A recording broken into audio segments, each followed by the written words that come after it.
It started with a 911 call, a Latino teenager, and a mother who arrived just in time. But what happens when the truth cuts deeper than the accusation? As the sun dipped below the horizon, casting long shadows over Crestwood Meadows, everything seemed perfect to perfect. This wasn't just any neighborhood.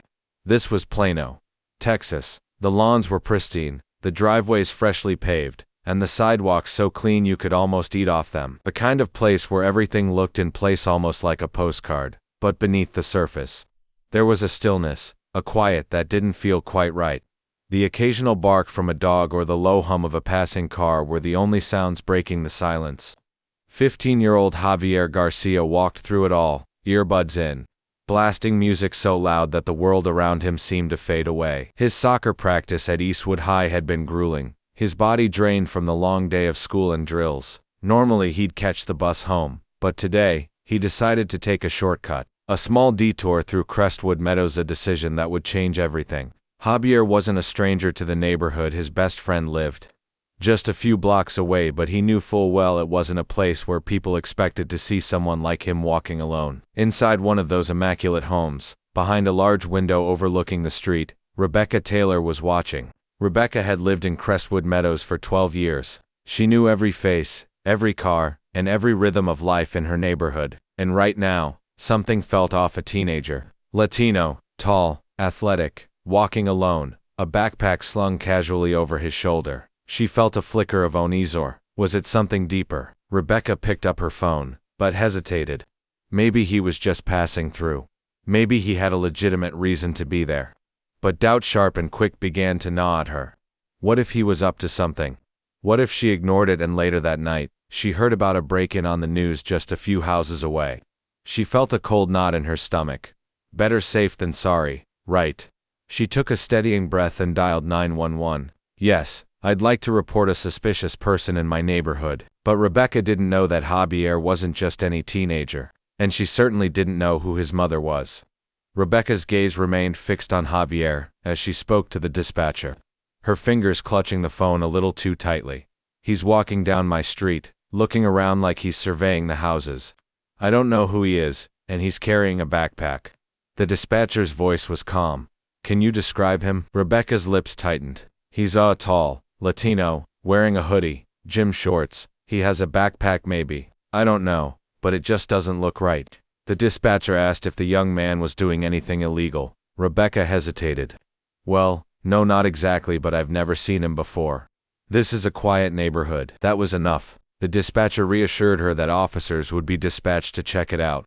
Rebecca hung up the phone, still watching as Javier briefly stopped to switch his playlist. He had no idea what was about to happen. A few streets away, Officers Davis and Hernandez were in their patrol car when the call came through. Possible prowler, Crestwood Meadows, male, Latino, mid-teens, carrying a backpack. Davis, a seasoned officer with 18 years on the force, glanced at Hernandez, who was younger and still getting the hang of things. Let's check it out. With that, they flicked on their sirens and sped toward the neighborhood. Javier was 2 blocks from home when he heard the sharp wail of a police siren behind him. He turned, confused, just as the squad car sped up beside him. The doors slammed open. Hey, stop right there. Javier froze, pulling his earbuds from his ears. 2 officers stepped out, their hands hovering near their holsters. What's in the bag? Davis demanded. Javier blinked. My soccer gear. Where you headed? Home. His voice remained steady, though his chest tightened. He knew this wasn't just a random stop. Hernandez took a step closer. You live around here? Yeah, sir. Just a few blocks away. Davis scoffed. Is that right? What's the address? Javier started to respond, but before he could, Hernandez grabbed his backpack. Hey, that's my stuff, Javier protested. Relax, Davis muttered, unzipping the bag and rifling through it. Cleats, a sweaty jersey, a water bottle, nothing out of the ordinary. But Davis wasn't finished. Why'd you cut through this neighborhood? Javier's heart raced. It's just a shortcut. I'm not doing anything wrong. Hernandez looked at Davis, unsure. Maybe he's telling the truth. Davis remained firm. Then why'd someone call the cops on him? Javier opened his mouth to answer, but his breath caught when he noticed something over the officer's shoulders, a sleek black sedan rolling toward them.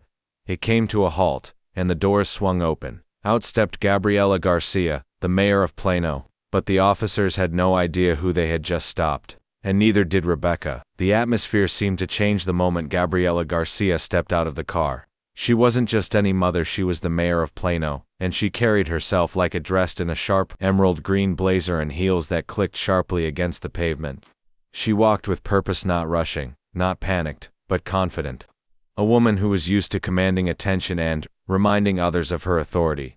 Her gaze locked onto the two officers standing over her son. Davis's posture stiffened as she approached. He had seen her on television, at city council meetings, but it took him a moment for his brain to catch up with the situation. Hernandez was the first to speak. "Ma'am, I need you to step back. We're handling this situation." Gabriela didn't flinch. "Oh, I see that." Her voice was cool but sharp enough to cut through the tension. "And what exactly is the situation?" Javier let out a quiet breath, relief washing over him. "Mom." She raised a hand, a wordless signal. "I've got this." Davis cleared his throat. "We received a call about a suspicious person in the area." Gabriela arched an eyebrow. "Suspicious?" Hernandez gestured toward Javier. "We stopped him to ask some questions. We just need to confirm if he actually lives around here." Gabriela took a slow, measured breath. Then she pulled out her phone, tapped a few times, and held it up. "That's my son." On the screen was Javier's student ID, their address, and a picture of the two of them at a recent community event.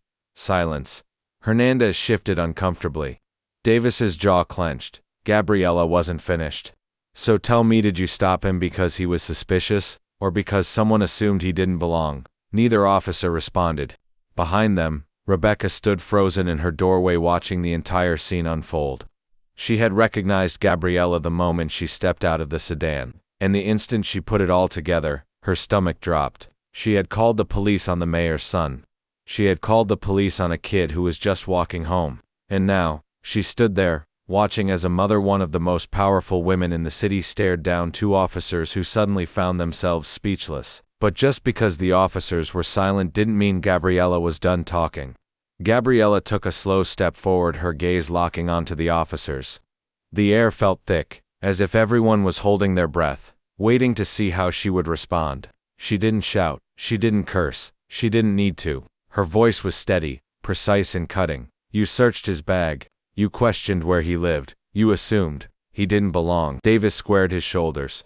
"We were just following procedure." Gabriela tilted her head slightly. "Procedure?" Hernandez shifted uncomfortably. "We got a call about a suspicious person." Gabriela took another deliberate step forward. "A teenage boy walking home." Neither officer had an answer for that. Javier rubbed his hands together, still feeling the sting of being treated like a suspect in his own neighborhood. Gabriela turned, finally meeting Rebecca's gaze, who still stood frozen in her doorway. "Was it you?" Gabriela asked. Rebecca opened her mouth, then quickly shut it. The weight of the moment crushed her. She never intended for it to escalate like this. She never thought it would go this far. She wasn't racist. She told herself she was just being cautious. But now, here she was, staring at a mother who had to leave her job, rush to her own neighborhood, and defend her son from the police over nothing. Rebecca's face flushed red. She swallowed hard. I just thought." Gabriela cut her off. "You thought what?" Rebecca had no answer that wouldn't make her sound exactly like the person she never wanted to believe she was. Gabriela's gaze didn't waver. "Do you know what could have happened here?" Rebecca looked down. Javier could have been tackled, arrested, slammed against a patrol car for resisting, or, worse all, because a woman who had lived in the same neighborhood for 12 years decided that the sight of a Latino teenager with a backpack was reason enough to call 911. Gabriela didn't need to say it. Rebecca already knew. The officers knew, too. But instead of apologizing, Davis shifted uncomfortably. "If there's no issue here, we'll be on our way." Gabriela exhaled sharply. "That's it," Hernandez hesitated. "Look, we were just responding to a call." Gabriela shook her head, disappointment settling in her chest. "Yeah, you were." She turned back to Javier, placing a hand on his shoulder. "Come on, baby, let's go home." Javier slung his bag over his shoulder and followed his mother to the sedan. The officers walked back to their patrol car, muttering under their breath. And Rebecca, she just stood there, arms wrapped around herself, watching them drive off. But for Javier, For Gabriela, for every Latino family that has had to explain their presence in space as they have every right to be, and this wasn't over. The ride home was quiet. Javier sat in the passenger seat, staring out the window, replaying everything in his head, the flashing lights, the way they searched his bag as if he were a criminal, the way the officers had looked through him, not at him. Gabriela gripped the steering wheel a little tighter. She had known this moment would come eventually. She just didn't think it would happen so soon. After a few minutes, she spoke.